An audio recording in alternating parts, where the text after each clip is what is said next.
आपके हिसाब से cheap travel is a smart decision और बिगेस्ट मिस्टेक? चीप ट्रैवल देखिए डिपेंड करता है कि आप कैसे लोगों के साथ ट्रैवल कर रहे हैं। आप सोलो ट्रैवल अगर कर रहे हैं तो चीप ट्रैवल कोई बेकार चीज नहीं है, ठीक है। आप सोलो ट्रैवल कर रहे हैं तब किसी भी सिचुएशन में आप एडजस्ट हो सकते हैं। बट आप अपने किड्स के साथ में हैं या फैमिली के साथ में हैं तो चीप प्लानिंग बनाना से ज़्यादा अच्छा है कि आप ना जाएं। आपके हिसाब से जो बुकिंग है वो ऑनलाइन होनी चाहिए, या आपके हिसाब से अभी भी जैसे कुछ लोग हैं जो कहते हैं कि ऑनलाइन बुकिंग नहीं, ट्रैवल प्लानर तो मेरा भाई है तो ट्रैवल प्लानिंग तो मेरा भाई करे? तो आपके हिसाब से ऑनलाइन बुकिंग में जाना चाहिए या किसी ट्रैवल प्लानर के थ्रू जाना चाहिए? ट्रैवल एजेंसी ऑनर होने के हिसाब से नहीं, किसी भी चीज़ की प्लानिंग जो उस चीज़ का प्रोफेशनल है, ठीक है, उसके थ्रू करवाने का जो आपको बेनिफिट होगा वो बाय सेल्फ में आपको नहीं होगा। ऐसे कौन से ट्रैवल ट्रेंड्स हैं जो 2025-26 में आप देख रहे हैं?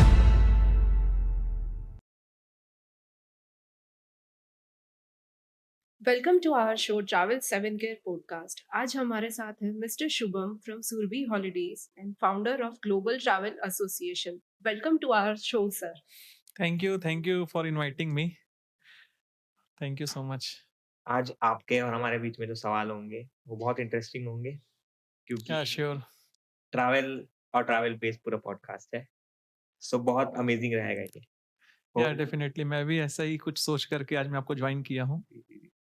तो क्या कहना है आपका ट्रैवल के बारे में?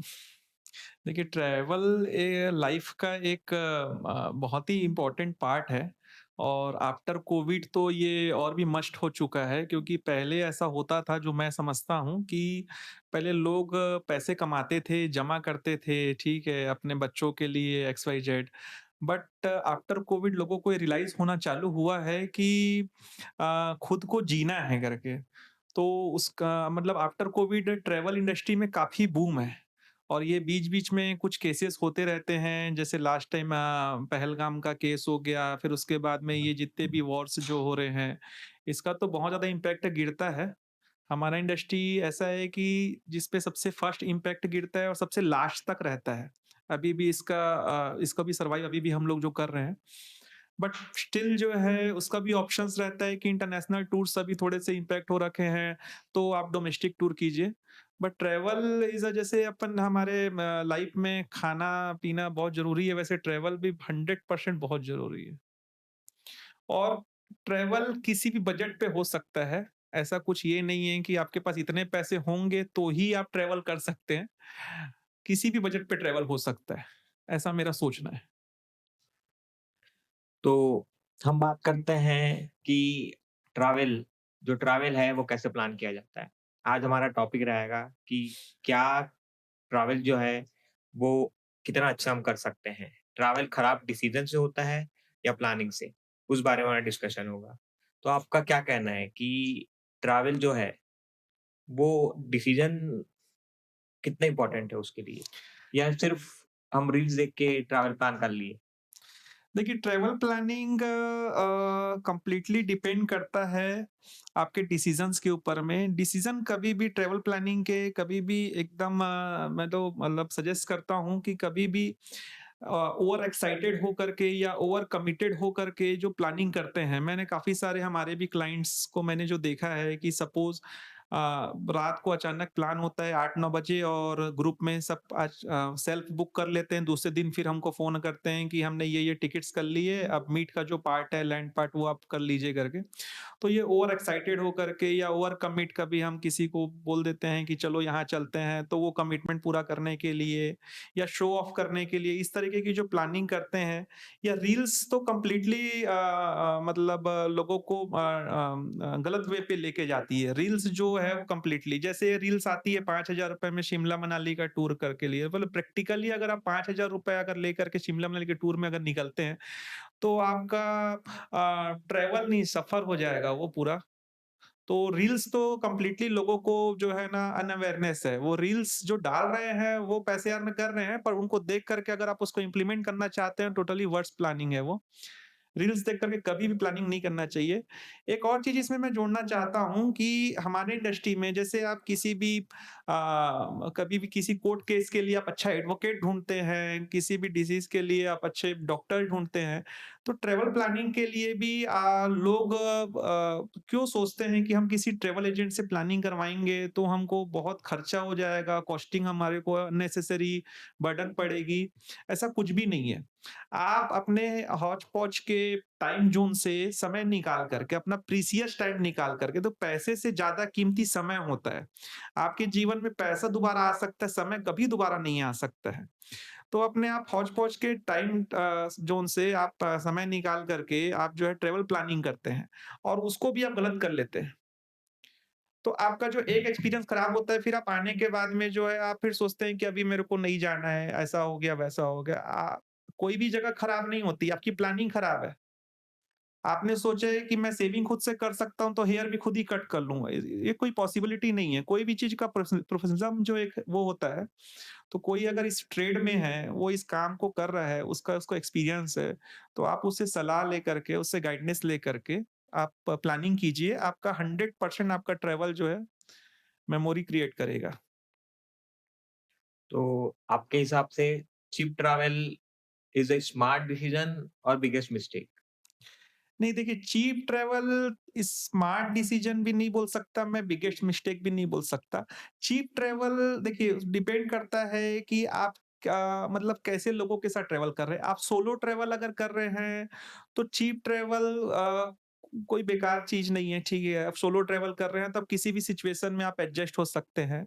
बट आप अपने किड्स के साथ में हैं या फैमिली के साथ में हैं, तो चीप प्लानिंग बनाना से ज़्यादा अच्छा है कि आप ना जाएँ, किसी प्लानिंग में, क्योंकि वहाँ पे भी आप जो है एडजस्ट करने नहीं जा रहे। एडजस्ट तो आप अपने लाइफ में डेली कर ही रहे हैं। वहाँ पे आप जा रहे हैं ट्रिप को जॉयफुल बनाने के लिए, तो आप स्ट्रगल करने वहाँ नहीं जा रहे हैं। तो चीप प्लानिंग बनाना फैमिलीज़ के साथ तो कंप्लीटली मैं डिसएग्री करता हूँ। अगर आप दोस्तों के साथ में भी अगर आप जा रहे हैं, तो भी अगर आप रेगुलर ट्रैवलर हैं, सपोज़ इन अ ईयर आप 4 टू 5 टाइम कहीं जाते हैं, तो ठीक है, चीप ट्रैवल सजेस्टेबल है। बट आप इन अ ईयर अगर 1 टाइम अगर आप कहीं निकलते हैं, उसमें भी आप अगर चीप ट्रैवल की प्लानिंग अगर करेंगे, तो ये सजेस्टेबल नहीं है, क्योंकि वो आपका ट्रिप जो है पूरा वो ट्रिप नहीं होगा वो। वो एक्चुअल में आप फिर वहाँ पर भी स्ट्रगल करके वापिस आएँगे आप। आपके हिसाब से जो बुकिंग है, वो ऑनलाइन होनी चाहिए या आपके हिसाब से अभी भी जैसे कुछ लोग हैं जो कहते हैं कि ऑनलाइन बुकिंग नहीं, ट्रैवल प्लानर तो मेरा भाई है, तो ट्रैवल प्लानिंग तो मेरा भाई करेगा। तो आपके हिसाब से ऑनलाइन बुकिंग में जाना चाहिए या किसी ट्रैवल प्लानर के थ्रू जाना चाहिए?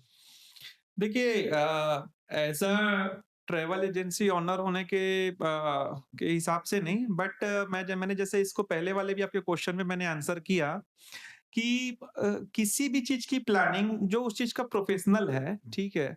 उसके थ्रू करवाने का जो आपको बेनिफिट होगा, वो बाय सेल्फ में आपको नहीं होगा। सपोज़ आप घर बनाते हैं 1 करोड़ का, आप कोई इंटीरियर हायर नहीं करते, आपको लगता है कि मैं गूगल से देख कर के सारा प्लानिंग कर सकता हूँ, तो आप बहुत बड़े गलतफ़हमी में हैं।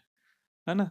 तो उसी प्रकार आप किसी भी प्लानिंग को आप गूगल के भरोसे या किसी भी एक्स वाई जेड वेबसाइट्स के भरोसे, मैं यहाँ पे किसी वेबसाइट्स का नाम नहीं लूँगा, बट उनके भरोसे में अगर आप करना चाहते हैं, तो आप बहुत बड़े गलतफ़हमी में हैं। क्योंकि इसका एक आपको मैं एट अ टाइम एग्ज़ाम्पल देता हूँ, जैसे अभी जो वॉर की सिचुएशन हो रखी है, जितने भी गल्फ कंट्रीज़ है, ठीक है? यहाँ पे टोटली अभी ट्रैवल अब जितने भी लाखों, करोड़ों लोगों की जो है बुकिंग्स हो रखी थी, ठीक है? जिन्होंने बाय सेल्फ बुकिंग किया था, उनको अभी अपने रिफंड्स के लिए जो अभी ट्रैवल करना पड़ रहा है ना, वो आप सोच भी नहीं सकते। वो एम्बैरेस होकर के ना वो आपको कॉल कर सकते हैं और कॉल सेंटर्स के कॉल तो लग नहीं रहे हैं, ठीक है? कोविड के टाइम में कोविड के टाइम का जो रिफंड है, वो आज भी अरबों रुपए रिफंड्स पेंडिंग है। क्योंकि लोगों को ये पता नहीं होता है, क्योंकि बुकिंग करना बड़ा ईज़ी है, विद इन अ सेकंड का काम है। बट जब उसमें किसी भी प्रकार का चेंजेस आता है, ठीक है? या कैंसलेशन आता है या कुछ भी आता है, तो वो रिफंड निकालना, वो अपने आप में यूपीएससी क्रैक करने जैसा काम होता है। इन कंपनियों से पैसा निकालना बहुत बहुत बड़ा वो काम है। अच्छा। तो जो है ना, आप जो है ना, जो ईज़ी काम को आपने कर लिया, ठीक है? विद इन मिनट आपको लगा आपने बुक कर लिया, पर आपकी सपोज़ उसमें नेम मिस्टेक हो गई, फ्लाइट कैंसल हो गई, किसी भी प्रकार का आपका लगेज मिस लॉस हो गया। किसी कारण से जो है ना आपका टूर कैंसल हो गया, वहाँ बाढ़ आ गया, तो आपको रिफंड्स के लिए जो आपको स्ट्रगल करना पड़ता है ना, तो वो आपको ऑनलाइन कंपनी कभी भी किसी भी प्रकार से सपोर्ट नहीं कर सकती है। उनके पास भर-भर के कॉल्स होते हैं, ठीक है? आप कतार पे हैं।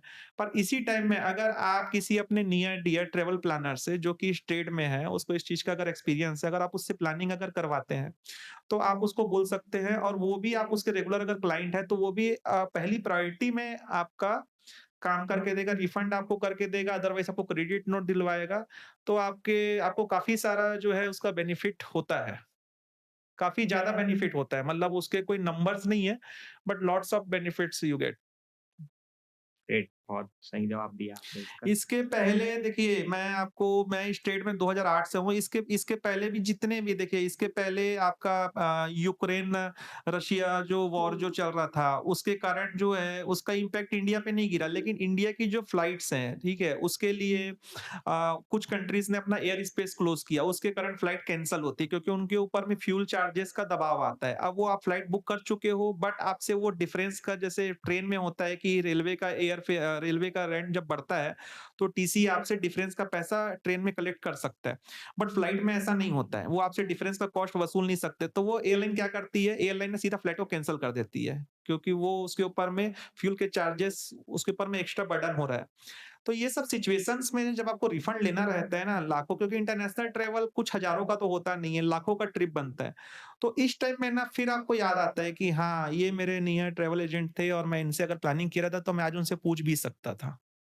तो ये एक अच्छा बहुत अच्छा सपोर्ट मिलता है आफ्टर सेल सर्विस या in between the sale service जब आप बुकिंग करते हैं किसी ट्रैवल प्लानर के साथ जो आपके नियर एंड डियर हैं, तो वो आपको असिस्टेंस आपको प्रॉपर मिल पाती है उसमें, हाँ, एज़ बिल्कुल। Compared to online.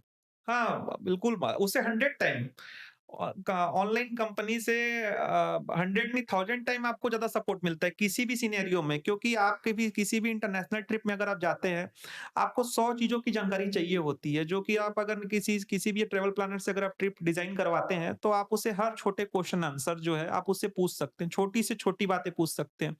लाइक कि मैं अभी ट्रैवल में जा रहा हूँ दुबई, तो मेरे को पुराने पासपोर्ट भी रखने हैं क्या? छोटी से छोटे क्वेश्चन जो हैं वो आप पूछ सकते हैं, आपको उसका परफेक्ट आंसर मिलेगा। बट जब आप ऑनलाइन कर लेते हैं तो आप खुद प्रैक्टिकल सोच करके देखिए कि आप कैसे उसे क्वेश्चन करेंगे। आप एक बार कॉल करते हैं 2 घंटा लगता है, फिर एक बार कॉल करते हैं फिर 2 घंटा लगता है। उससे अच्छा फिर आपको लगता है कि मैं कॉल ही ना करूँ। बिल्कुल, बिल्कुल। तो आप अगर 5 लाख का पैकेज बनवा रहे हैं और अगर आप ऑनलाइन बुक करके आपको लगता है कि ये क्रेडिट कार्ड से मैं पेमेंट करके या इस थ्रू से मैं पेमेंट करके अगर मैं 5000 बचा भी लूँगा, तो ये किसी भी प्रकार का स्मार्टनेस नहीं है। जैसे अभी कुछ ऑनलाइन प्लेटफ़ॉर्म्स यूज़ करती है एआई टूल, तो आपके हिसाब से क्या कहना है कि ह्यूमन टच वर्सेस एआई? कहीं एआई के चक्कर में हम रियल ट्रैवल एक्सपीरियंस मिस तो नहीं कर रहे हैं? देखिए, क्या होता है कि देखिए एआई तो नो डाउट बहुत अच्छा है, किसी चीज़ों को जो 1 घंटे का जो काम है वो 5 मिनट में करने के लिए। बट क्या होता है कि सपोज़ जैसे आप विशाल भाई जैसे आप मुझसे पूछे कि लद्दाख का मुझे ट्रिप बताओ। तो आप ये क्वेश्चन आप एआई में डालेंगे, ठीक है? एआई के लिए आप भी वही हैं, मैम भी वही हैं, दोनों को वो सेम आंसर करेगा। बट जब आप मुझसे पूछेंगे, तो मैं आपके टेस्ट के अकॉर्डिंग हूँ, मैं आपको जानता हूँ कि आपका नेचर कैसा है, तो मैं उसके अकॉर्डिंग आपको आंसर करूँगा। तो एआई कभी भी ह्यूमन टच का सब्स्टिट्यूट हो ही नहीं सकता। किसी भी डे में किसी भी युग में कभी भी ह्यूमन टच का सब्स्टिट्यूट नहीं हो सकता है। और जैसे कि किसी भी चीज़ को आज जैसे अपन डॉक्टर होता है कि अपन जब भी जाते हैं उसकी ओपीडी की फीस ₹500 की जगह 1500 भी हो जाती है, तो एक ट्रस्ट हमारा हो जाता है। वैसे ही जो ये ट्रैवल इंडस्ट्री है ये ट्रस्ट वाला काम है। इसकी कमी को जो है एआई कभी भी इसको पूरा नहीं कर सकता है। एआई जस्ट अ प्लेटफ़ॉर्म है कि आप ये कर सकते हैं कि लद्दाख में मेरे को क्या-क्या साइट सीइंग्स के पॉइंट्स हैं उसकी लिस्ट दे दो, वो दे सकता है। बट ट्रैवल एजेंट आपको ये बताता है कि आप किस टाइप के हो, वहाँ पे कितनी ट्रैकिंग है, आप उतना चल सकते हो कि नहीं चल सकते हो, उस जगह में आपको जाना चाहिए कि नहीं जाना चाहिए, वो मज़ेदार है कि नहीं है। यही बताता है, सब चीज़ को मज़ेदार बता देता है और अगर आप नेगेटिव क्वेश्चन करोगे कि नहीं इसमें मज़ा नहीं, वो सभी चीज़ को बता देगा कि इसमें मज़ा नहीं है। तो एआई जस्ट अ टूल, जैसे कोई भी गूगल है, कोई भी टूल है, एक फेसबुक एक टूल है एंटरटेनमेंट का, वैसे एआई जस्ट टूल है। मैं उसको टूल से ज़्यादा कुछ मानता नहीं हूँ। बिल्कुल। आपके हिसाब से पंकज त्रिपाठी जी, जो बॉलीवुड एक्टर हैं, उनका कहना था कि 12th पास करने के बाद हर बच्चे को घूमने चले जाना चाहिए, जिनसे उनसे बहुत सारी सीख मिलेगी। आपका क्या विचार है इसमें? देखिए, पंकज त्रिपाठी जी का तो बहुत बड़ा फैन भी हूँ मैं। पंकज त्रिपाठी, मनोज वाजपेयी जितने भी उस तरफ के एक्टर्स हैं। घूमना एक्चुअल में जस्ट एक घूमना नहीं होता है, हम कभी भी निकलते हैं। इवन आफ्टर 12th नहीं, मैं जब 9th क्लास में था तो मैं विदाउट रिजर्वेशन गोवा चला गया था। विदाउट रिजर्वेशन, उस समय मुझे ये भी नहीं पता था, मैंने किसी से सुना था रायपुर से मुंबई चले जाओ, मुंबई से गोवा चले जाओ, हमको टिकट वगैरह भी कुछ पता नहीं था, हम चले गए थे। तो जब आप किसी भी डेस्टिनेशन में आप जाते हैं ना, तो आपको इतनी सारी चीज़ें सीखने मिलती है। देखिए, लर्नर जो होता है ना, वो हर जगह सीखने की कोशिश करता है। उसके लिए आपको कहीं जाने से तो बेनिफिट एक्स्ट्रा होगा ही, बट अगर आपको लर्निंग का, अगर आपको अंदर में क्यूरियोसिटी नहीं है, अगर आपको लर्निंग नहीं करना है, ठीक है, तो फिर आप तो कहीं भी चले जाएँ। बट 100% अगर आप कहीं भी जाते हैं, ऐसा घूमने के पर्सपेक्टिव से नहीं, सीखने के पर्सपेक्टिव से, तो आप वहाँ जो चैलेंजेस आपको मिलेंगे, उससे आप सीखते हैं। वहाँ पे किस तरीके की बोलचाल है, ये है। तो कभी भी आपको अपने लाइफ में बिज़नेस करना है, जॉब करना है, उसके लिए ये सब छोटी-छोटी चीज़ें बहुत ज़्यादा आपको काम आती है। और अगर आप किसी भी बजट के ट्रैवलर हो, मैं सजेस्ट करता हूँ कि आपको इन अ ईयर कम से कम 2 टाइम्स आपको 100% एक्सप्लोर करने जाना चाहिए। चाहे वो डोमेस्टिक पार्ट हो, इंटरनेशनल पार्ट हो, आपका ऑन स्टेट का कोई पार्ट हो, कहीं पर भी आपको इन अ ईयर कम से कम 2 टाइम आपको स्पेंड करने जाना चाहिए। तो सर, जैसे कि हमारा और आपका सेम इंडस्ट्री है, 24/7 ये इंडस्ट्री ऑन रहता है। तो हम खुद के लिए अगर ट्रैवल प्लान कर रहे हैं, तो क्या हम एन्जॉय कर सकते हैं? उस जगह को एक्सप्लोर कर सकते हैं?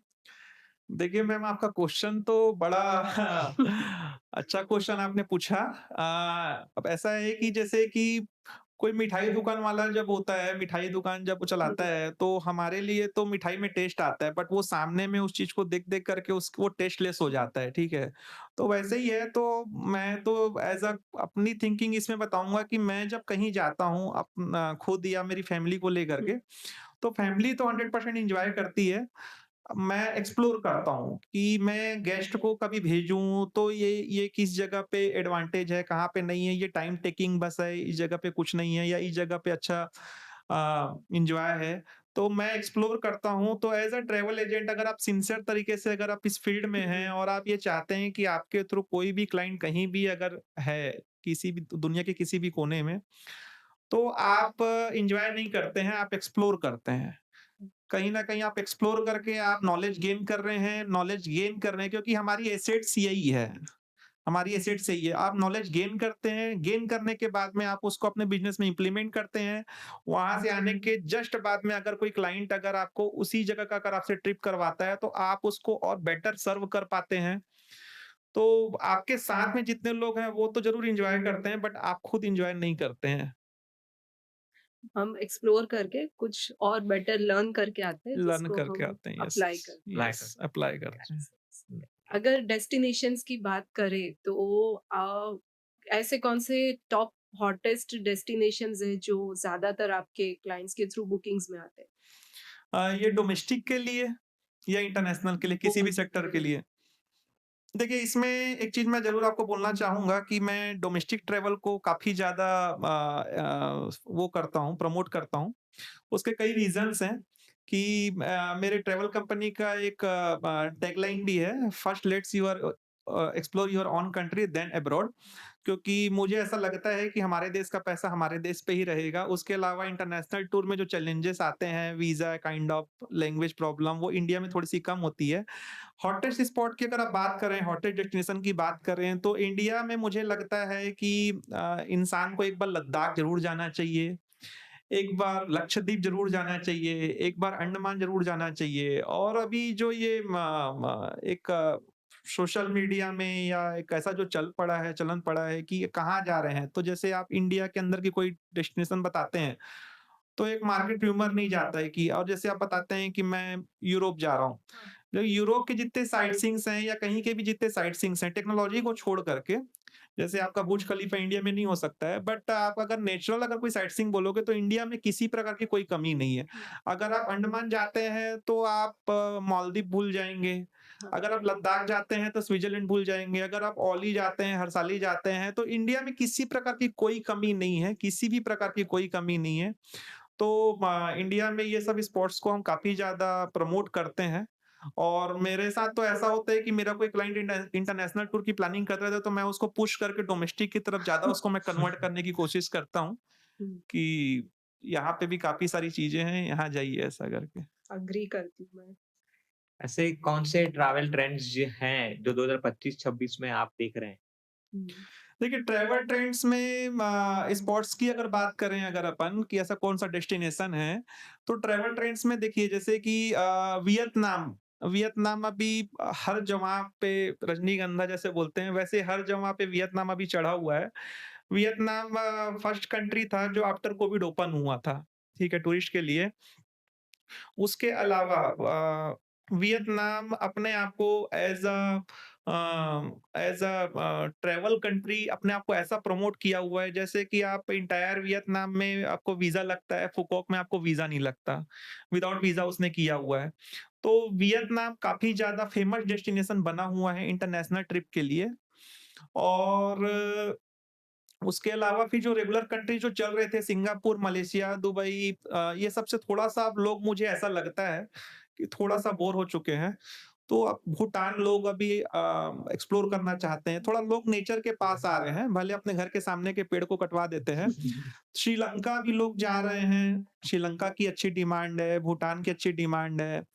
वियतनाम तो जा ही रहे हैं, उसके अलावा लाओस हो गया, आपका साउथ कोरिया की क्वेरी, जापान अभी लोग एक्सप्लोर करना चाहते हैं। अभी यस्टरडे का हमारा जापान का ग्रुप गया भी है 16 लोगों का। बहुत बढ़िया। तो ये सब इंटरनेशनल पार्ट में है, डोमेस्टिक पार्ट में एक्चुअली मैं आपको इसमें थोड़ा-सा ऐसा है कि हमारी ये थोड़ी-सी गवर्नमेंट्स भी अगर इसको थोड़ा-सा ट्रैवल पार्ट को हमारे डोमेस्टिक में एक्सप्लोर करे, तो ये भी अच्छा बूम हो सकता है। बट डोमेस्टिक में जो रेगुलर जो चल रहे थे वो तो चल ही रहे हैं। उसके अलावा कई हिडन प्लेसेस हैं जो लोग नहीं जानते हैं, तो वो हमारा काम होता है, हमारे आपके जैसे प्रोफेशनल्स का काम होता है कि हम उसको हाइलाइट करके हम उसको भी सेल करें, ताकि लोगों को ये पता लगे कि इंडिया में ये भी है। यस। जैसे कि आप ग्लोबल ट्रैवल एसोसिएशन के भी फाउंडर हैं। तो आप क्या आपके दिमाग में आया है इस एसोसिएशन मतलब आपने कहाँ से ये शुरुआत की?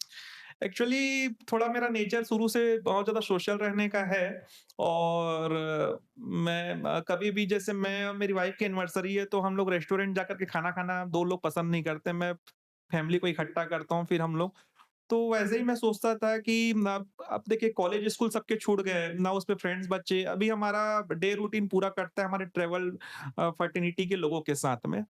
तो मैं ऐसा देखता था कि ऐसा कोई एसोसिएशन मुझे मिलता नहीं था कि जो इसमें हम जुड़े या as a friend culture develop हो।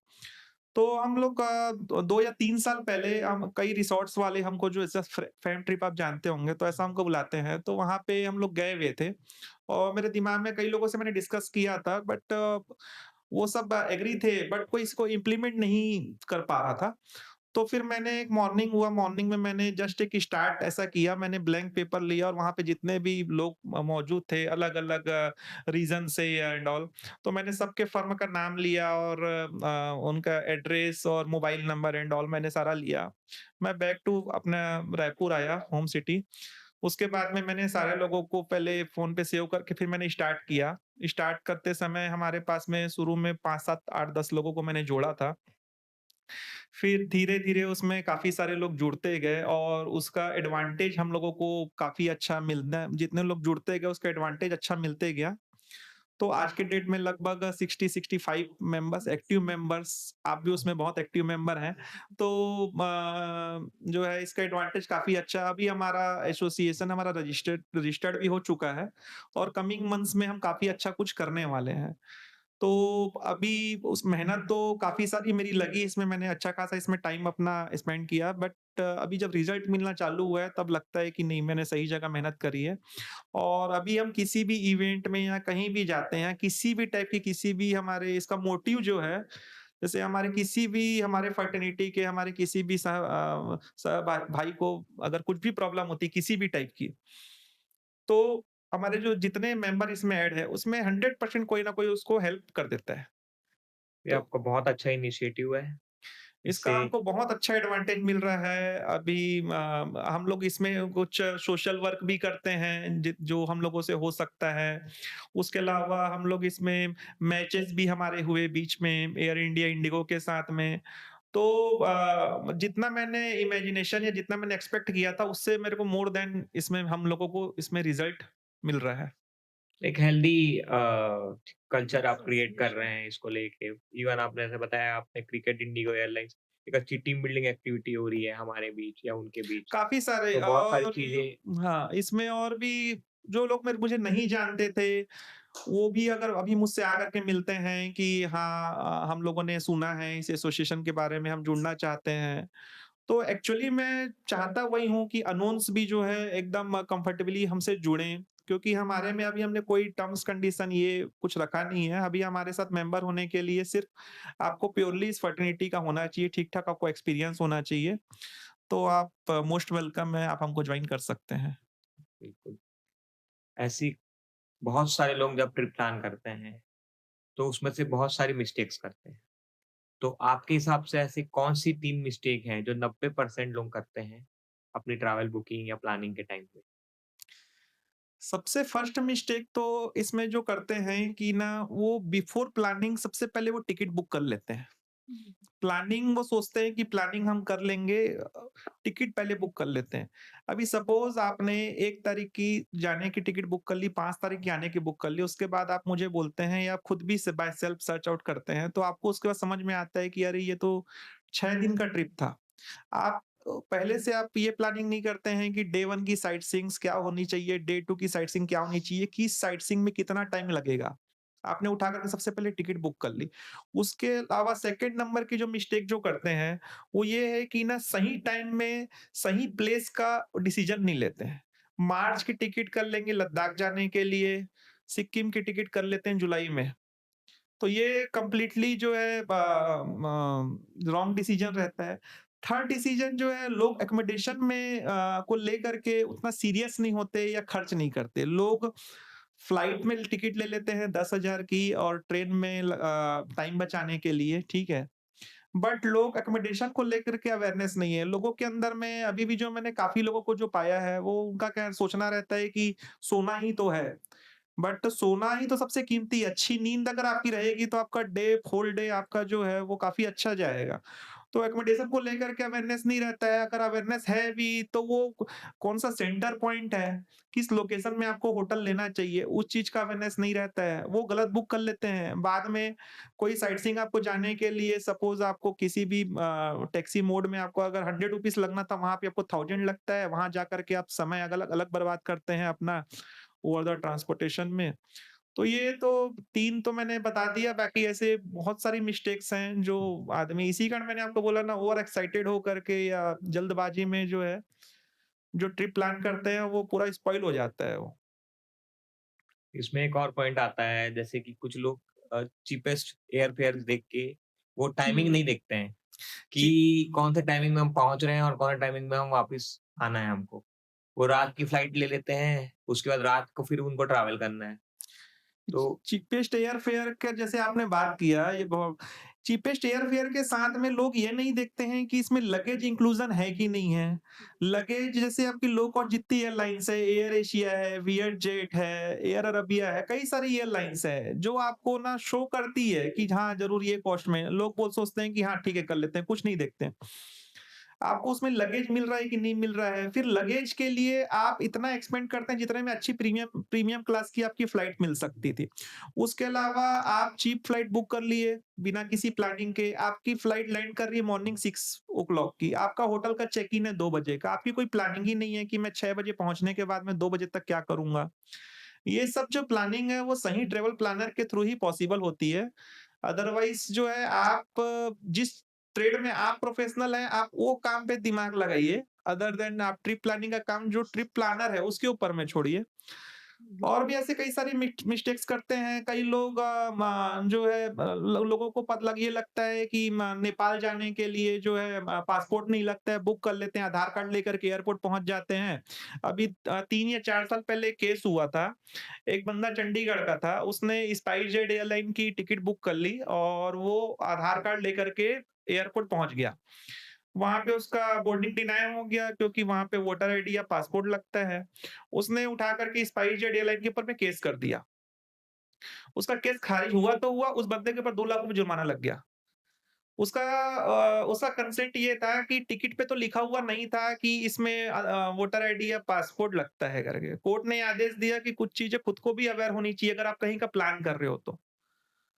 तो जो है उसमें तो ये भी लिखा हुआ नहीं होता है कि आप बरमूडा पहन के नहीं जा सकते, पर आप जाते हो तो जीन्स पहन करके हो ना। तो कुछ चीज़ें का खुद को कॉमन सेंस होना चाहिए। तो ये सब चीज़ों का आपको एडवांटेज मिलता है कि अगर आप सही ट्रैवल प्लानर से अगर अपनी ट्रिप प्लानिंग करते हो, तो उसका आपको ये एडवांटेज वह मिलता है। हमने बहुत टाइम बहुत सारी चीज़ें सुनी, गोवा ट्रिप कभी सक्सेसफुल नहीं हो पाता। बहुत बार प्लान तो बनते हैं लेकिन जाता कोई नहीं है। आखिरी में बनते हैं 1-2 लोग जाने वाले, ग्रुप बना है 20 लोगों का। तो आप क्या कहते हैं, क्या 3 टिप्स देंगे आप जो व्हाट्सएप ग्रुप को सक्सेसफुल बनाएँ गोवा ट्रिप के लिए? देखिए व्हाट्सएप ग्रुप को सक्सेसफुल बनाने के लिए तो मैं नहीं कह सकता, बट ये है कि गोवा ट्रिप की प्लानिंग जब दिमाग में आता है, जैसे उसमें 2 क्वेश्चन्स रहते हैं। एक तो जो फर्स्ट टाइम गोवा जो जा रहा है और जो जो रेगुलर जो जा रहा होता है। तो जो फर्स्ट टाइम जो जा रहा होता है वो गोवा का र्यूमर ऐसा है मार्केट में कि जो फर्स्ट टाइम जा रहा होता है उसको लगता है कि गोवा में काफ़ी ज़्यादा सारे पॉइंट्स हैं। गोवा में एक्चुअल में साइट सीइंग्स कुछ नहीं है। गोवा जस्ट एक फ़ील करने की जगह है। तो जो मल्टीपल टाइम जो जो गया हुआ रहता है उसको तो ये पता होता है, तो उसको पता है कि चिल करना है। और जो फर्स्ट टाइम जो जा रहा होता है उसको लगता है कि नहीं मेरे को काफ़ी सारे स्पॉट्स देखने मिलेंगे, कुछ ये करने मिलेगा, तो वो वहाँ पे जाने के बाद में फिर वो जो है वो उसको जो चीज़ सोचता है वो नहीं मिल पाता है। तो डिपेंड करता है कि आपके व्हाट्सएप ग्रुप में कैसे लोग हैं त वो किस तरीके के लोग हैं तभी वो ग्रुप सक्सेस होगा गोवा जाने के लिए। सपोज़ अलग-अलग पिक ज़ोन के एक साउथ और बॉलीवुड के लोग अलग-अलग उसमें अगर ऐड हैं, तो कभी आपका गोवा का व्हाट्सएप ग्रुप जो है सक्सेस नहीं हो पाएगा। करेक्ट, तो करेक्ट। सिमिलर थिंकिंग के लोगों का वो ग्रुप होना बहुत ज़रूरी है वो एक्चुअली। और आपके हिसाब से इंडिया की ऐसी कौन-सी जगह है? मतलब वहाँ जाके मतलब आपको लगा हो कि यार ये इंडिया है या नहीं? मैं सबसे नंबर 1 ऑप्शन नाम लूँगा अंडमान का। मैं अंडमान लगभग 4 बार खुद मैं एक्सप्लोर किया हुआ हूँ और मैं हर एक हनीमून कपल को जो मालदीव का नाम लेता है उसको मैं अंडमान ही सबसे ज़्यादा प्रेफ़र करता हूँ। अंडमान का नाम मैं इसलिए आपको लूँगा क्योंकि वहाँ पे लगभग 99.99% क्राइम नहीं है। क्राइम नहीं है, अगर आप कोई चीज़ कहीं पे आप भूल जाते हो, आपकी चीज़ आपको कोई महँगी चीज़ हो, सस्ती चीज़ हो, आपको 15 दिन बाद भी याद आता है, तो आपकी चीज़ आपको सही सलामत मिल जाती है। किसी प्रकार का मिसबिहेव नहीं है, लोग जो है वेल बिहेव्ड हैं वहाँ पे, किसी प्रकार की कोई चीटिंग नहीं है। लोगों के अंदर एक जो आदत है बार्गेनिंग करने की, वो फ़ॉरेन जाकर के खत्म हो जाती है, पर इंडिया के अंदर में किसी भी कोने में वो बार्गेनिंग बहुत करते हैं। अंडमान के अंदर में आप किसी शॉप में जाओ, कपड़े की शॉप में जाओ, आप किसी टैक्सी वाले से पूछो, अब 10 टैक्सी वाले से पूछोगे, सारे लोग एक ही रेट बोलेंगे, कोई उसमें कोई बार्गेनिंग नहीं होगा। तो ये चीज़ें ना थोड़ा-सा अट्रैक्ट करती है, ये फ़ॉरेन फ़ील लाता है एक्चुअली। ये फॉरेन टच लाता है। उसके अलावा आपको पता होगा ब्लू फॉग अवार्ड जो इंडिया के 3 या 4 बीचेस को मिला हुआ है। पुरी में एक बीच है, एक आपका केरल में है, एक आपका अंडमान का राधानगर बीच है जिसको ये ब्लू फॉग अवार्ड जो मिला हुआ है। वहाँ के बीचेस को अगर आप देखोगे ना तो मतलब कई लोग ऐसे होते हैं जो समुद्र में नहीं नहाते हैं, ठीक है? गंदगी लगता है ये वो, पर वहाँ के बीचेस को जब आप देखोगे तो आप अपने आप को रोक नहीं पाओगे। उसके अलावा जितने भी वहाँ पे एक्टिविटीज़ हैं, वो सब पूरे मतलब इंटरनेशनल लेवल के हैं, सेफ्टी प्रिकॉशंस के साथ में हैं।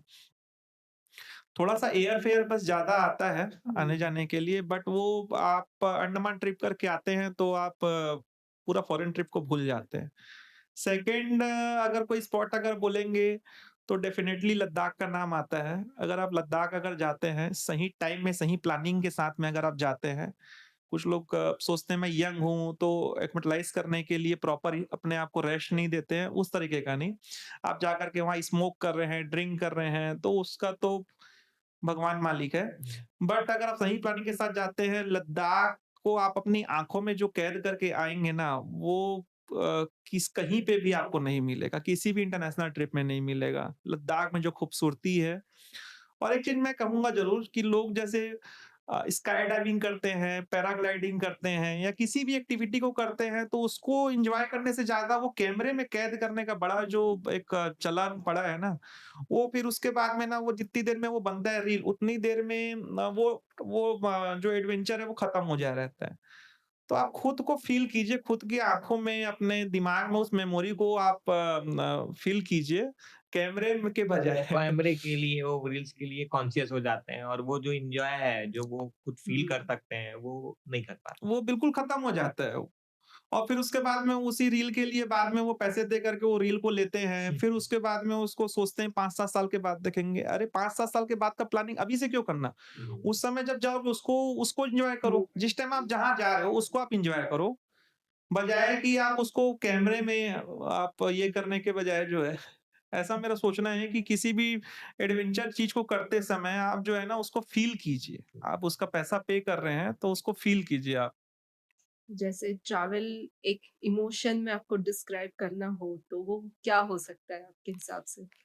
ट्रैवल एक इमोशन में अगर डिस्क्राइब अगर करना हो तो मैं कहूँगा कि जैसे विदाउट म्यूजिक हुँ, लाइफ जीरो है ऐसा मुझे लगता है। मतलब अगर म्यूजिक अगर नहीं होता अगर दुनिया में या हमारे जीवन में, आपके जीवन में, तो मुझे लगता है कि अ, अभी अगर हम 5% अगर नेगेटिव है, 95% अगर पॉजिटिव है तो हम 95% नेगेटिव होते, 5% पॉजिटिव होते। म्यूजिक, योग, ये सारी चीज़ों का जैसे एक हमारे लिए एक मेडिसिन है, उसी प्रकार ट्रैवल जो है ना ये हमारी लाइफ का एक बहुत ही अभिन्न हिस्सा है। हुँ, इंसान पैदा होता है तो जैसे एक शादी करता ही है, पढ़ाई-लिखाई करता ही है, वैसे ट्रैवल उसकी ज़िंदगी का पार्ट है। जो इंसान ट्रैवल से अगर दूर है, किसी भी टाइप का ट्रैवल, ट्रैवल से अगर दूर है तो मुझे लगता है कि वो कहीं न कहीं बहुत खाली है अपने आप में वो अंदर में ना बहुत खाली है वो।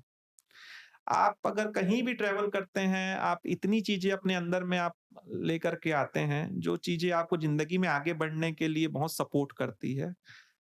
तो ये मेरे इमोशंस है about travel. Thank you so much Shivam ji, आपने जॉइन किया podcast. Thank you. Thank you Vishal भाई मुझे आज इनवाइट करने के लिए और हम आपके लिए बहुत सारी ब्लेसिंग्स से करते हैं कि आप जीवन में आगे बढ़ें, हम भी बढ़ें, हम सब बढ़ें। बिल्कुल, बिल्कुल, बिल्कुल। Thank you so thank much. You thank you so so much.